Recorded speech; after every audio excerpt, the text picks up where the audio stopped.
દિવાળીના તહેવારમાં બધાને શુભકામનાઓ પાઠવું છું અને આ જિલ્લાની અંદર એ વાવ થરાદ જિલ્લો ભેટ આપ્યો એની અંદર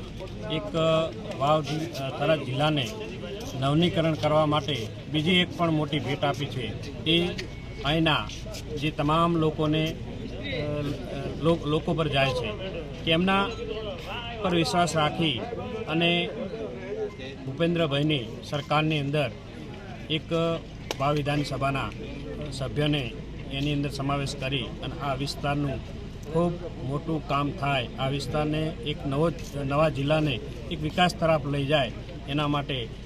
ભારત સરકારે જોરદાર ભારતીય જનતા પાર્ટી એક નવી દિશા આપી અને આ વિસ્તારને એક સરકારની અંદર સમાવેશ કર્યો છે એટલે એમનો હૃદયથી ખૂબ ખૂબ આભાર માનીએ છીએ। આ વિસ્તારની અંદર ખાસ શું કામ પ્રાયોરિટીમાં રહેશે? આ વિસ્તારની અંદર એક વાવ થરાદ જિલ્લાની ભેટ આપી હોય તો વાવ થરાદ જિલ્લાને સર્વશ્રેષ્ઠ જિલ્લો બનાવવા માટેનો અમારી પ્રાયોરિટી રહેશે।